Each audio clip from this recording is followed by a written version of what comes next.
That would remove all the stuff on my lips.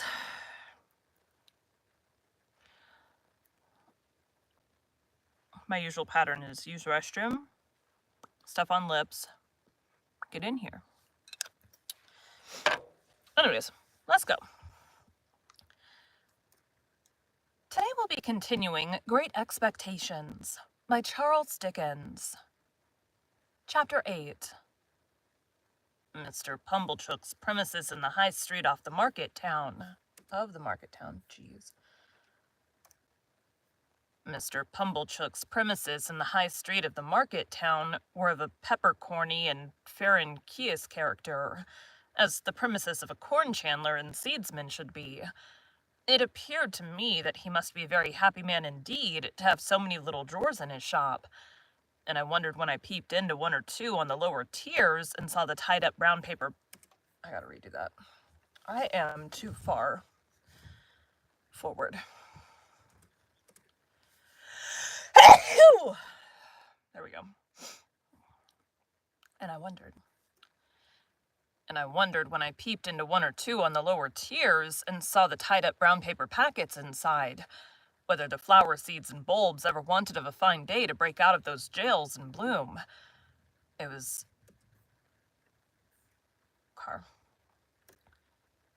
in the early morning after my arrival that I entertained this speculation. On the previous night, I'd been sent straight to bed in an attic with a sloping roof, which was so low in the corner where the bedstead was that I calculated the tiles as being within a foot of my eyebrows. In the same early morning, I discovered a singular affinity between seeds and corduroys. Mr. Pumblechook wore corduroys, and so did his shopman. And somehow there was a general air and flavor about the corduroys, so much in the nature of seeds, and a general air and flavor about the seeds, so much in the nature of corduroys, that I hardly knew which was which.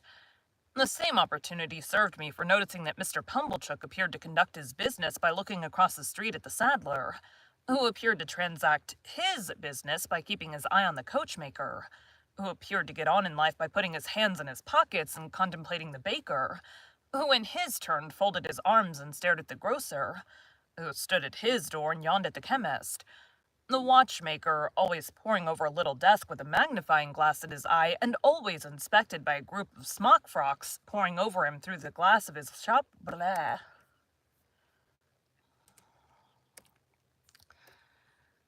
The watchmaker always poring over a little desk with a magnifying glass at his eye, and always inspected by a group of smock frocks poring over him through the glass of his shop window, seemed to be about the only person in the High Street whose trade engaged his attention.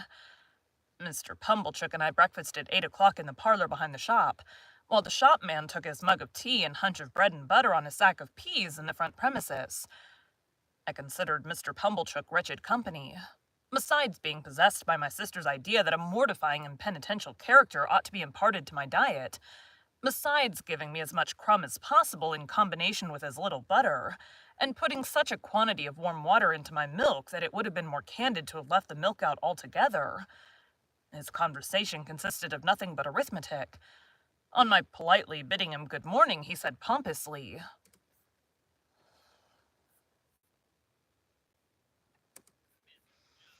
"Mrs. Joe, 7 times 9, boy." And how should I be able to answer, dodged in that way, in a strange place, on an empty stomach? I was hungry. But before I had swallowed a morsel, he began a running sum that lasted all through the breakfast. 7, and 4, and 8, and 6, and 2, and 10, and so on. And after each figure was disposed of, it was as much as I could do to get a bite or sup before the next came, while he sat at his ease, guessing nothing and eating bacon and hot roll, in, if I may be allowed the expression, a gorging and gormandizing manner. For such reasons, I was very glad when 10 o'clock came, and we started for Miss Havisham's. I was not at all at my ease regarding the manner in which I should acquit myself under the lady's roof. Within a quarter of an hour we came to Miss Havisham's house, which was of old brick and dismal, and had a great many iron bars to it. Some of the windows had been walled up. Of those that remained, all the lower were rustily barred. There was a courtyard in front, and that was barred. so we had to wait, after ringing the bell, until someone should come to open it. While we waited at the gate, I peeped in, even though Mr. Pumblechook said, "N14," but I pretended not to hear him, and saw that at the side of the house there was a large brewery. No brewing was going on in it, and none seemed to have gone on for a long, long time. A window was raised, and a clear voice demanded,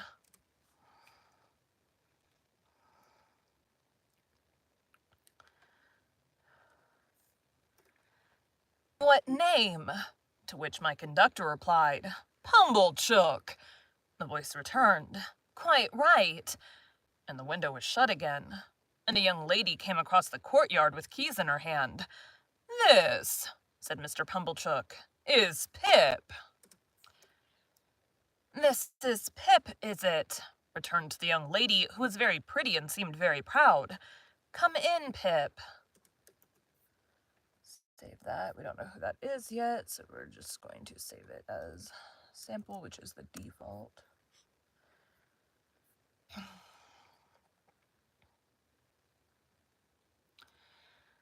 Mr. Pumblechook was coming in also when she stopped him with the gate. "Oh," she said, "do you wish to see Miss Havisham? If Miss Havisham wishes... Damn it! If Miss Havisham wished to see me," returned Mr. Pumblechook, discomfited. "Ah," said the girl, "but you see, she don't." She said it so finally, and in such an undiscussable way, that Mr. Pumblechook, though in a condition of ruffled dignity, could not protest, but he eyed me severely as if I had done anything to him, and departed with the words reproachfully delivered, "Boy, let your behaviour here be a credit unto them which brought you up by hand." I was not free from apprehension that he would come back to propound through the gate, "N16," but he didn't. My young conductress locked the gate, and we went across the courtyard. It was paved and clean, but grass was growing in every crevice. The brewery buildings had a little lane of communication with it, and the wooden gates of that lane stood open, and all the brewery beyond stood open away to the high enclosing wall, and all was empty and disused. The cold wind seemed to blow colder there than outside the gate, and it made a shrill noise in howling in and out at the open sides of the brewery like the noise of wind in the rigging of a ship at sea. She saw me looking at it, and she said, "You could drink without hurt all the strong beer that's brewed there now, boy." "I should think I could, miss," said I in a shy way. "Better not try to brew beer there now, or it would turn out sour, boy. Don't you think so?" "It looks like it, miss." "Not that anybody means to try," she added, "for that's all done with, and the place will stand as idle as it is till it falls. As to strong beer, there's enough of it in the cellars already to drown the manor house." "Is that the name of this house, miss?" "One of its names, boy." "It has more than one, then, miss?" "One more. Its other name was Satis, which is Greek or Latin or Hebrew or all three, or all one to me, for enough." "Enough House," said I. "That's a curious name, miss." Hold on.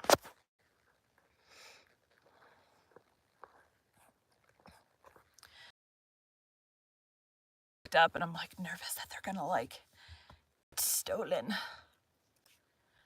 "Yes," she replied, "but it meant more than it said. It meant, when it was given, that whoever had this house could want nothing else. They must have been easily satisfied in those days, I should think. But don't loiter, boy." And though she called me boy so often, and with a carelessness that was far from complimentary, she was of about my own age.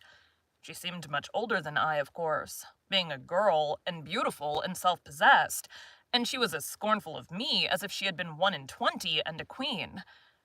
We went into the house by a side door. The great front entrance had 2 chains across it outside, and the first thing I noticed was that the passages were all dark, and that she had left a candle burning there. She took it up, and we went through more passages and up a staircase, and still it was all dark, and only the candle lighted us. At last we came to the door of a room, and she said, "Go in."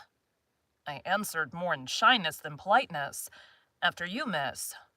To this she returned, "Don't be ridiculous, boy, I am not going in," and scornfully walked away, and what was worse, took the candle with her. This was very uncomfortable, and I was half afraid. However, the only thing to be done being to knock at the door, I knocked and was told from within to enter. I entered therefore, and found myself in a pretty large room, well lighted with wax candles. No glimpse of daylight was to be seen in it. It was a dressing room, and I supposed from the furniture, as I supposed from the furniture, though much of it was of forms and uses then quite unknown to me. But prominent in it was a draped table with a gilded-looking glass, and that I made out at first sight to be a fine lady's dressing table.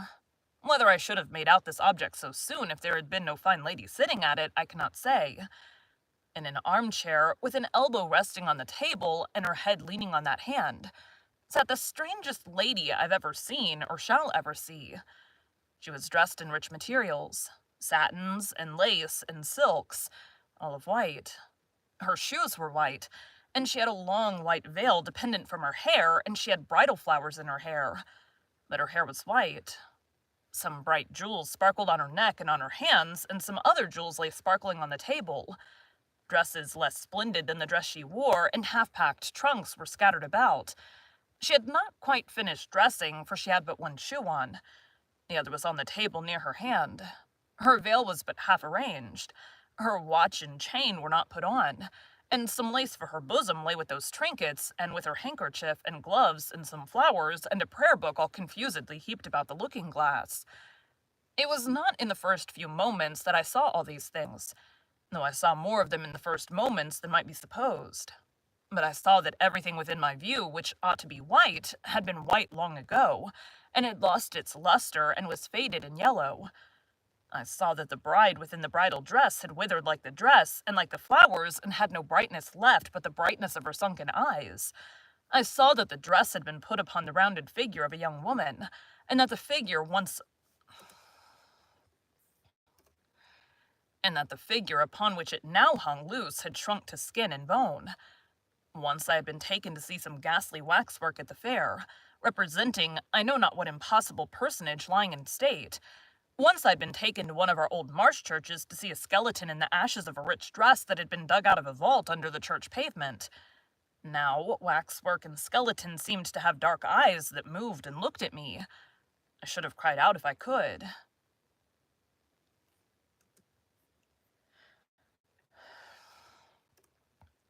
"Who is it?"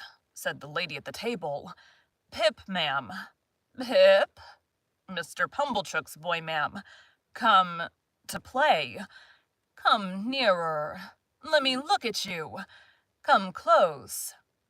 It was when I stood before her, avoiding her eyes, that I took note of the surrounding objects in detail, and saw that her watch had stopped at 20 minutes to 9, and that a clock in the room had stopped at 20 minutes to 9. "Look at me," said Miss Havisham. "You are not afraid of a woman who has never seen the sun since you were born." Miss Havisham. Mrs. Miss Havisham.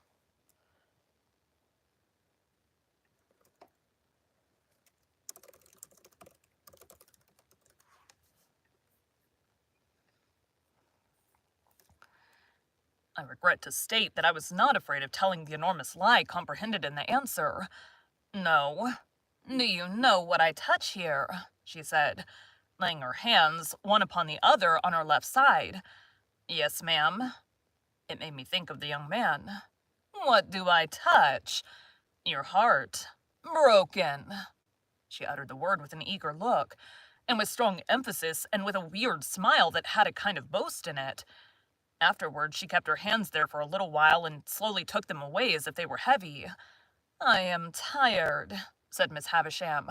"I want diversion, and I have done with men and women. Play." I think it will be conceded by my most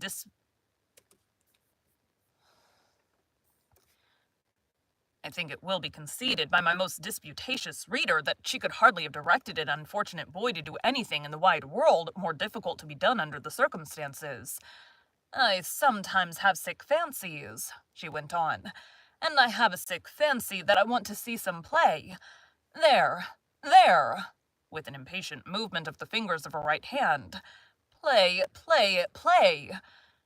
For a moment With the fear of my sisters working me before her eyes, I had a desperate idea of starting around the room in the assumed character of Mr. Pumblechook's chaise cart.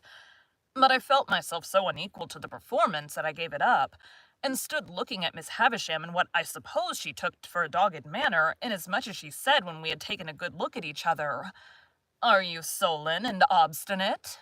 "No, ma'am. I'm very sorry for you, and very sorry I can't play just now.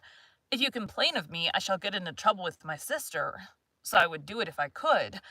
But it's so new here, and so strange and so fine and melancholy." I stopped, fearing I might say too much, or had already said it, and we took another look at each other. Before she spoke again, she turned her eyes from me and looked at the dress she wore and at the dressing table, and finally at herself in the looking-glass. "So new to him," she muttered. "So old to me. So strange to him, so familiar to me. So melancholy to both of us. Call Estella." As she was still looking at the reflection of herself, I thought she was still talking to herself and kept quiet. "Call Estella," she repeated, flashing a look at me. "You can do that.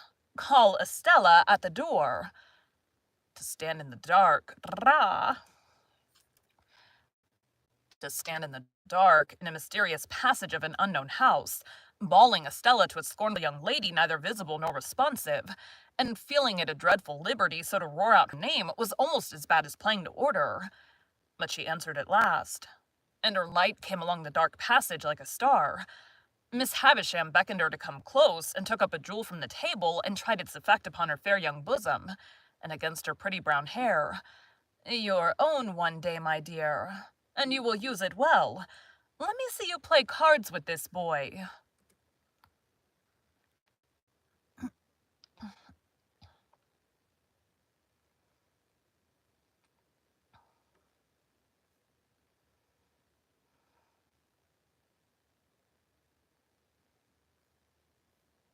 I don't think Estella is the one from earlier. "With this boy? Why, he's a common laboring boy."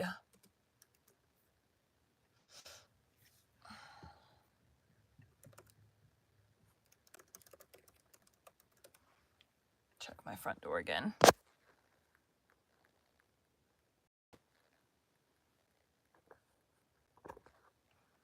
We're fine.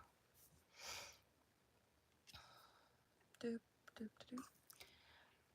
I thought I overheard Miss Havisham answer, only it seemed so unlikely. "Well, you can break his heart. What do you play, boy?" asked Estella of myself with the greatest disdain. "Nothing but beggar my neighbor, miss." "Beggar him," said Miss Havisham to Estella. So we sat down to cards. It was then I began to understand that everything in the room had stopped, like the watch and the clock a long time ago. I noticed that Miss Havisham put down the jewel exactly on the spot from which she had taken it up. As Estella dealt the cards, I glanced at the dressing table again and saw that the shoe upon it, once white, now yellow, had never been worn. I glanced down at the foot from which the shoe was absent and saw that the silk stocking on it, once white, now yellow, had been trodden ragged. Without this arrest of everything, that standing still of all the pale decayed objects, not even the withered bridal dress Not even the withered bridal dress on the collapsed form could have looked so like grave clothes, or the long veil so like a shroud. So she sat, corpse-like, as we played at cards, the frillings and trimmings on her bridal dress looking like earthy paper. I knew nothing then of the discoveries that are occasionally made of bodies buried in ancient times, which fall to powder in the moment of being distinctly seen, but I have often thought since that she must have looked as if the admission of the natural light of day would have struck her to dust. "He calls the knaves jacks, this boy," said Estella with disdain before our first game was out. "And what coarse hands he has! And what thick boots!" I'd never thought of being ashamed of my hands before, but I began to consider them a very indifferent pair. Her contempt for me was so strong that it became infectious, and I caught it. She won the game, and I dealt. I misdealt, as was only natural when I knew she was lying in wait for me to do wrong, and she denounced me for a stupid, clumsy, laboring boy. "You say nothing of her," remarked Miss Havisham to me as she looked on. She says, she says many hard things of you, but you say nothing of her. What do you think of her? I don't like to say, I stammered. Tell me in my ear, said Miss Havisham, said Miss Havisham, bending down. I think she's very proud, I replied in a whisper. Anything else? I think she's very pretty. Anything else? I think she is very insulting. She was looking at me then with a look of supreme aversion. Anything else? I think I should like to go home, and never see her again, though she's so pretty. I'm not sure that I shouldn't like to see her again, but I should like to go home now. You shall soon, said Miss Havisham aloud. Play the game out. Saving for the one weird smile at first, I should have felt almost sure that Miss Havisham's face could not smile. It had dropped into a watchful and brooding expression, most likely when all the things about her had become transfixed, and it looked as if nothing could ever lift it up again. Her chest had dropped so that she stooped, and her voice had dropped so that she spoke low and with a dead lull upon her. Altogether, she had the appearance of having dropped body and soul, within and without, under the weight of a crushing blow. I played the game to an end with Estella, and she beggared me. She threw the cards down on the table when she had won them all, as if she despised them for having been one of me. When shall I have you here again? Said Miss Havisham. Let me think. I was beginning to remind her that today was Wednesday when she checked me with her former impatient movement of the fingers of her right hand. There, I know nothing of days of the week. I know nothing of weeks of the year. Come again after 6 days, you hear? Yes, ma'am. Estella, take him down. Let him have something to eat, and let him roam and look about while he eats. Go, Pip. I followed the candle down as I had followed the candle up, and she stood it in place.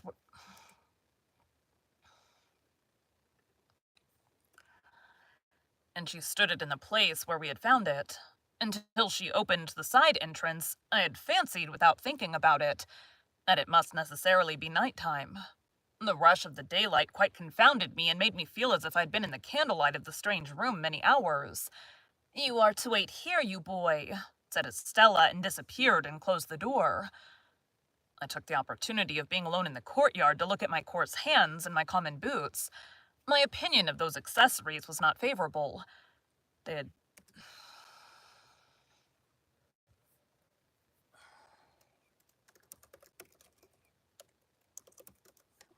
Alright, so we're going to say that as Estella, and then Estella when she's nice, because that was the same person. Oops. They had never troubled me before, but they troubled me now as vulgar appendages. I determined to ask Joe why he had ever taught me to call those picture cards jacks, which ought to be called knaves. I wish Joe had been rather more genteelly brought up, and then I should have been so too. She came back with some bread and meat and a little mug of beer. She put the mug down on the stones of the yard and gave me the bread and meat without looking at me, as insolently as if I were a dog in disgrace. I was so humiliated, hurt, spurned, offended, angry, sorry. I cannot hit upon the right name for the smart. God knows what its name was, that tears started to my eyes. The moment they sprang there, the girl looked at me with a quick delight in having been the cause of them. This gave me power to keep them back and to look at her, so she gave a contemptuous toss, but with a sense, I thought, of having made too sure that I was so wounded, and left me. But when she was gone, I looked about me for a place to hide my face in, and got behind one of the gates in the brewery lane, and leaned my sleeve against the wall there, and leaned my forehead on it and cried. As I cried, I kicked the wall and took a hard twist at my hair, so bitter were my feelings, and so sharp was the smart without a name that needed counteraction. My sister's bringing up had made me sensitive. In the little world in which children have their existence, whosoever brings them up, there's nothing so finely perceived and so finely felt as injustice. It may be only small injustice that the child can be exposed to, but the child is small, and its world is small, and its rocking horse stands as many hands high, according to scale, as a big-boned Irish hunter. Within myself, I had sustained from my babyhood a perpetual conflict with injustice. I had known from the time when I could speak that my sister, in her capricious and violent coercion, was unjust to me. I had cherished a profound conviction that her bringing me up by hand gave her no right to bring me up by jerks. Through all my punishments, disgraces, fasts and vigils, and other penitential performances, I had nursed this assurance. And in my communing so much with it, in a solitary and unprotected way, I in great part refer to the fact that I was morally timid and very sensitive.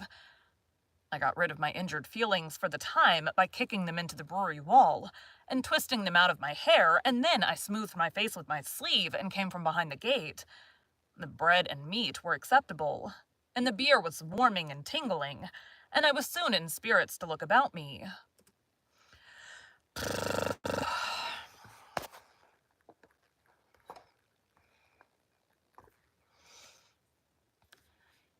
To be sure, it was a deserted place, down to the pigeon house in the brewery yard, which had been blown crooked on its pole by some high wind, and would have made the pigeons think themselves at sea if there had been any pigeons there to be rocked by it. But there were no pigeons in the dovecot, no horses in the stable, no pigs in the sty, no malt in the storehouses, no smells of grains and beer in the copper or the vat. All the uses and scents of the brewery might have evaporated with its last reek of smoke. In a by-yard there was a wilderness of empty casks, which had a certain sour remembrance of better days lingering about them, but it was too sour to be accepted as a sample of the beer that was gone. And in this respect, I remember those recluses as being like most others. Behind the furthest end of the brewery was a rank garden with an old wall, not so high but that I could struggle up and hold on long enough to look over it, and see that the rank garden was the garden of the house, and that it was overgrown with tangled weeds, but that there was a track upon the green and yellow paths as if someone sometimes walked there, and that Estella was walking away from me even then. But she seemed to be everywhere, for when I yielded to the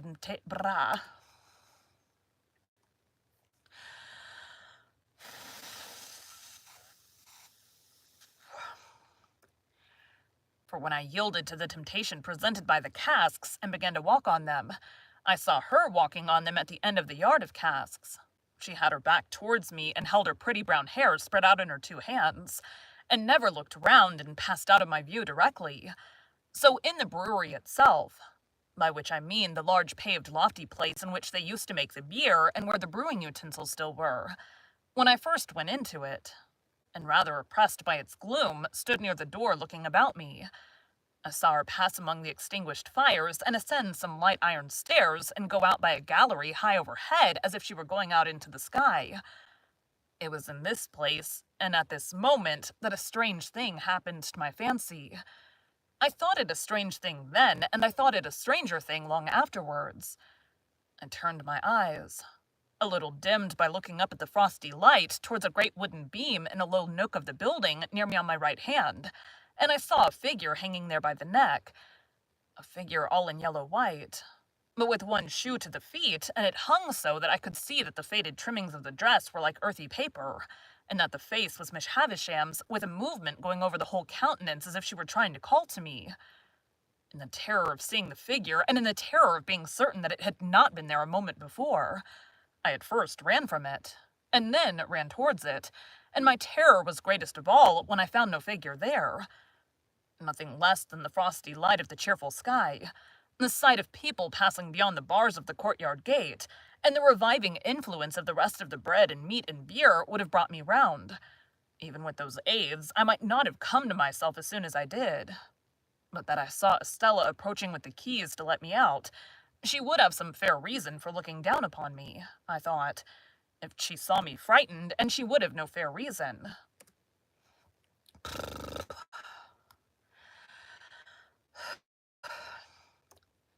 She gave me a triumphant glance in passing me, as if she rejoiced that my hands were so coarse and my boots were so thick, and she opened the gate and stood holding it. I was passing out without looking at her, when she touched me with a taunting hand. "Why don't you cry?" "Because I don't want to." "You do," said she. "You've been crying till you're half blind, and you are near crying again now." She laughed contemptuously.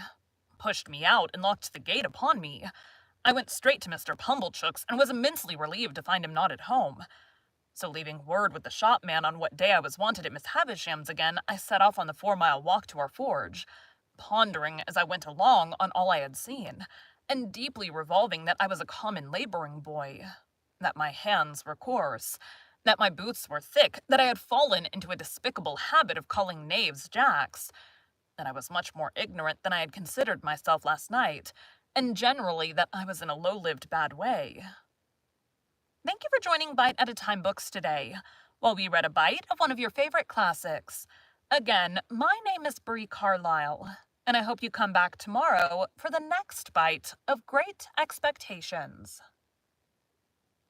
I need the air conditioner.